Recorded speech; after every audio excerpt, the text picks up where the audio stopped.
Good morning. My name is Robert Rapier. I'm a chemical engineer. I've just come here. I came from Hawaii, but I made a trip to Houston first to the Total Energy USA conference. And certainly you've got to use a vivid imagination from there to imagine a world of increasing oil scarcity, because the message there was everything's fine. The U.S. is headed toward energy independence, and you know, the sky's the limit. So we're gonna tell a little bit different story today. So people always ask me what I do, and Jan mentioned I'm Chief Technology Officer for American International. What does that mean? I work for a guy who lives in Hawaii, and I go around and I evaluate technologies for him. But it depends on who is asking me what I do. I actually have 4 paying jobs.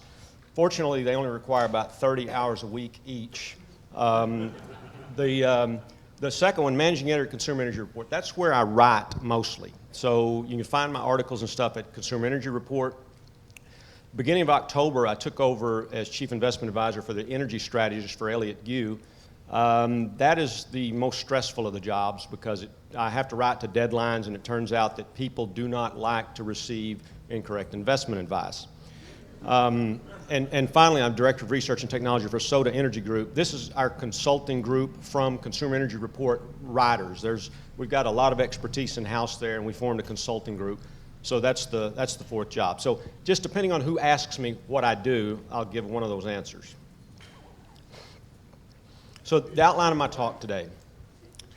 I'm going to give an overview and a bit of a review from yesterday, and I'm going to talk about some of the threats besides peak oil. I mean, this conference is about peak oil. It's been covered. I'm not going to talk about it a lot, but I'm going to talk about some clear present threats as a result of our dependence on oil. I'll talk about some of the framework that's necessary for some mitigation solutions, and finally some of the barriers to getting some of those solutions implemented. I did write a book, it's Power Plays. The theme of the book would be there is no free lunch, that every one of our energy options has a cost, and it is important to understand and evaluate those costs as we make different choices on energy options. So, global oil production since 1900 has risen steadily until about 1970, and then we had the OPEC Arab oil embargo, and global production reversed direction for a bit. And then there was the Iran-Iraq war in around 1980, and the revolution in Iran. That reversed production for a bit. So if you were watching production at that time, you may have thought that oil had peaked. I mean, it looked like it had peaked for a few years, and then we got a burst, and we increased production from 60 up to 80 million barrels a day from there. We flattened out for a few years, but as you can see, production has started back up again, and it looks like it may climb for a bit. So we may see production go a little bit higher in a few years. We don't know. What is 85 million barrels a day? I like to think about oil in terms I can visualize. That's Dallas Cowboys Stadium. That's the largest domed stadium in the world. Our oil consumption every day would fill that stadium about 5 times. So that's a lot of oil. The oil that we've consumed up to this point in history would cover the state of California to a depth of over 1 foot, or the state of New York to almost 4 feet. That's a lot of oil, and that's all in the atmosphere now as carbon dioxide. So U.S. oil production peaked in 1970, or if you believe the things that I heard over at Total Energy USA, it hasn't peaked yet. We're just coming up off a valley. But as you can see, production has fallen and risen a couple of times since 1970. So the first time was when the Alaska Pipeline started up production, and production reversed direction for a few years, and I will bet that the story then was we're going to exceed the production peak from 1970. A few years, decline started again, and it wasn't arrested until the last couple of years when production started to respond to high oil prices. That resulted in some fracking developments and some marginal oil production becoming economic, and so we saw oil production increase. who do we get our oil from? That's important to me. We get, Canada is our most important supplier of oil, but OPEC as a whole, we get about 40% of our oil from OPEC, and that's going to be part of my story in a bit. Mexico, Saudi Arabia. Saudi Arabia used to be, 10 years ago, was our most important supplier, and they've slid down a little bit. But you can see the OPEC countries all clustered in there in the top. I think I got 15 there. Saudi Arabia, Nigeria, Venezuela, Iraq, all important oil exporters for the United States. The cost of these oil imports in 2000 was under 100 million barrels a day. $100 billion a year. Right now it's over 350. So this was discussed a little bit yesterday, that the cost of oil imports acts as a stealth tax. I mean, we aren't getting, we're sending this money out of the country and we're not seeing an extra benefit for it. And that is a real weight on our economy, and it's a real strain for us. So, a little bit of overview. So I usually kick off this section with a quote from Bob Hirsch, and then I talk about peak oil a little bit. And then I've also talked about the decline in EROI, which Charlie Hall talked about yesterday. So I'm not going to talk about those two.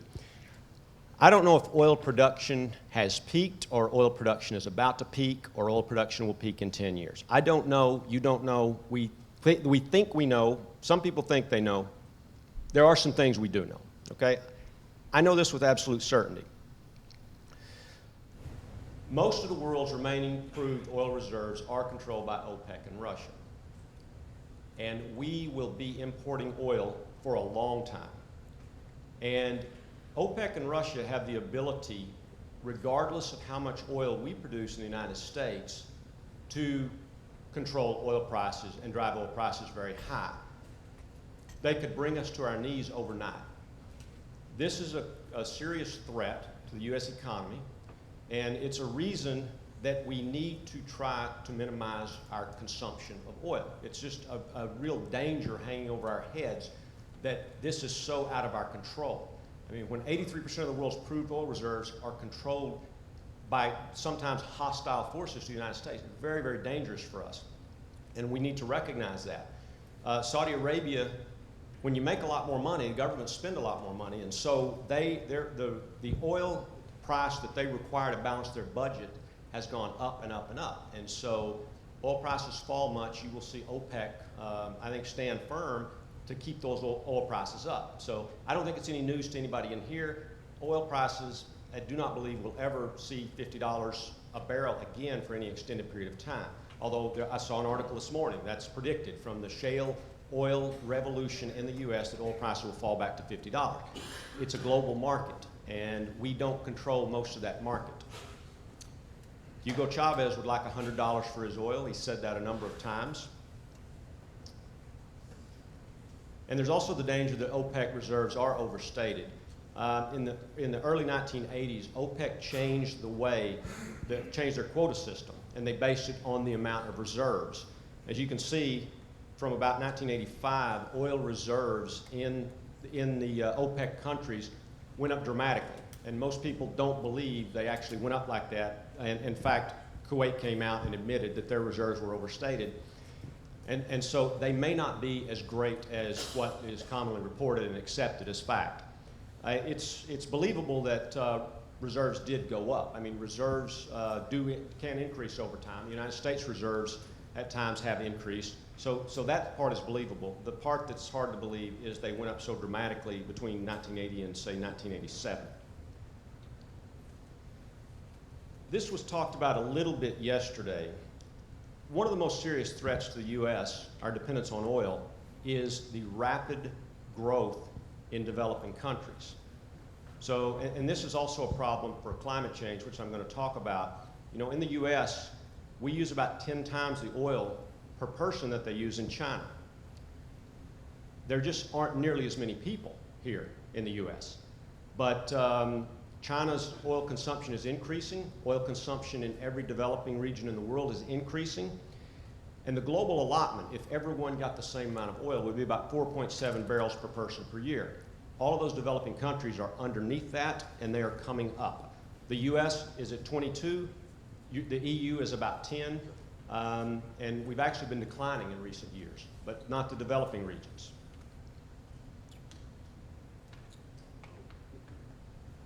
This was a little bit amazing to me. I created a narrative in my head a few years ago that what would happen as oil prices increased is that developing countries would be priced out of the market. That is not what happened at all. What happened was oil demand was almost immune to the price of oil in developing countries. And I finally reasoned why that happens. They use so little oil, and it's so important to them. When you don't have heat and you don't have transportation, $100 a barrel for oil is nothing. I mean, you'll pay more than that. You'll pay a lot more than Europe pays the equivalent of $300-400 a barrel of oil because of taxes right now. So the price that oil can rise to is much higher, I think, than we think. I mean, we think it can't go much, it went to 147, it retreated. It can ultimately go a lot higher than that as developing countries continue to develop and if production around the world cannot keep up with that demand.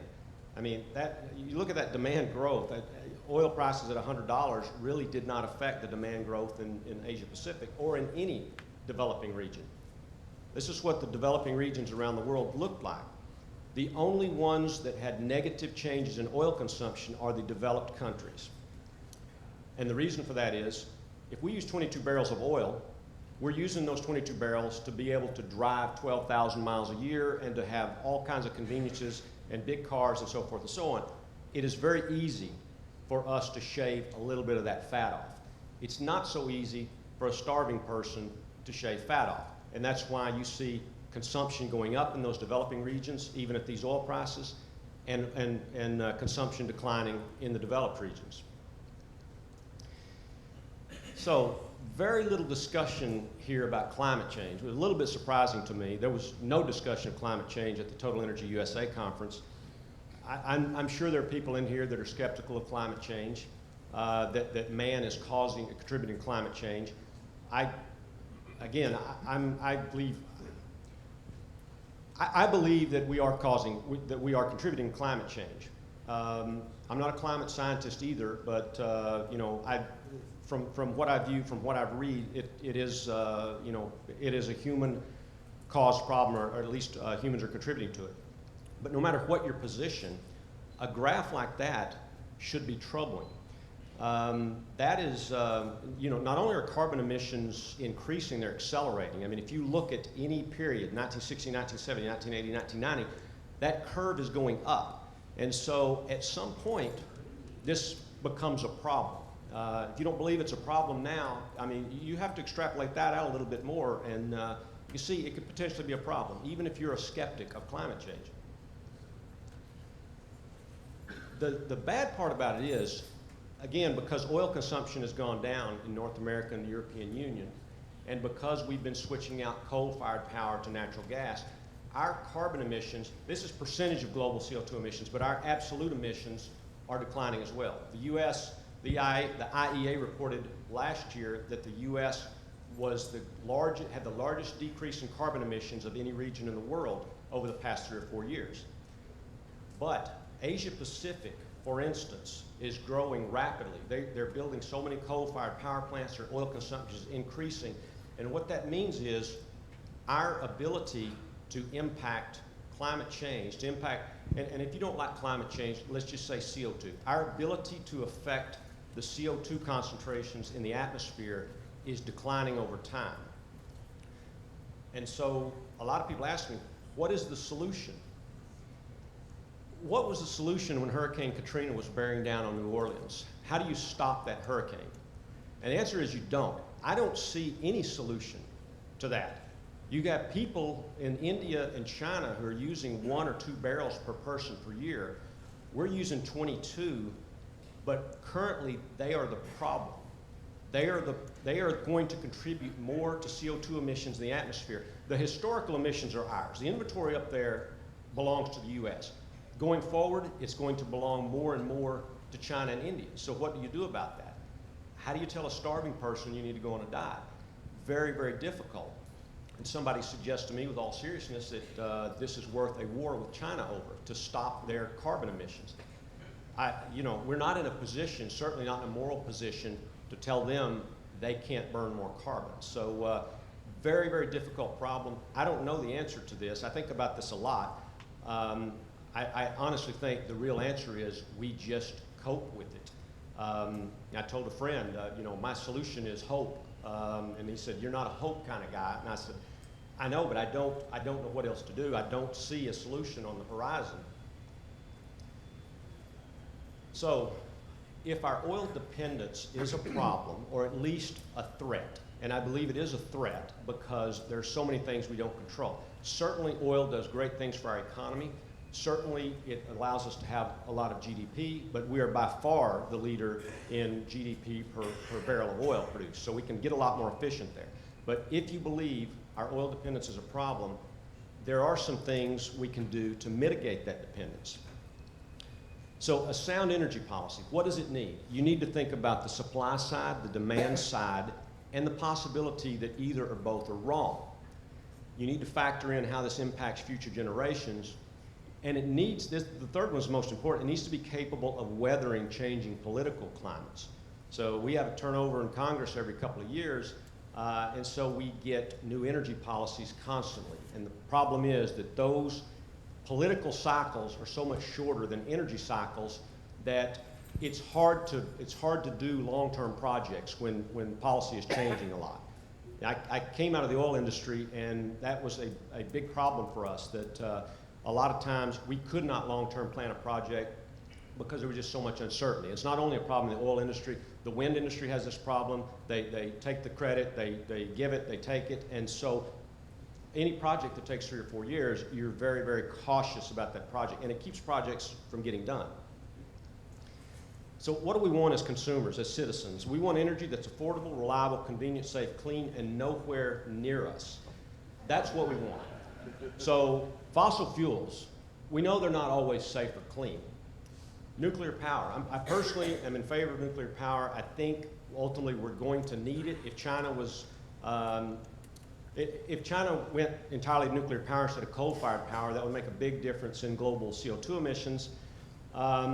But we've seen the occasional calamity from nuclear power plants, and we have to take that seriously and not downplay it and say that's a fluke.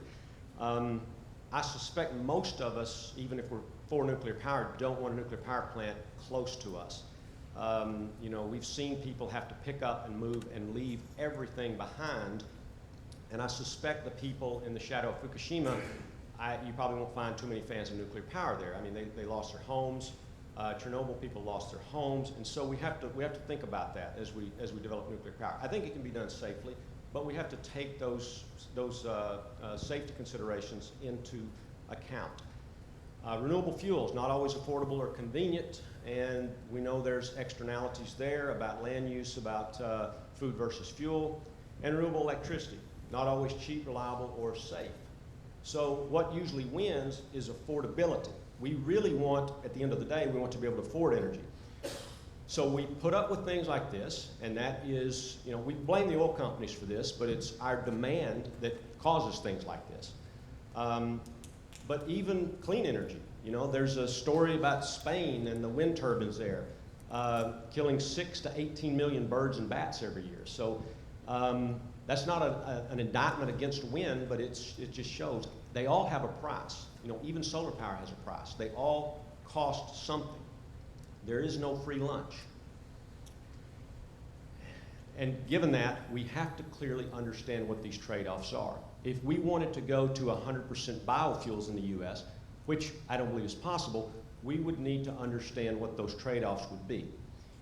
Second point, always keep in mind, when somebody comes with a new energy solution to all of our problems, what seems to be too good to be true is too good to be true 99.9% of the time. I tried to think of a time that somebody brought me a technology and I said, this is really better than you said it was. This is better than I thought it was. I can't think of a time that happened.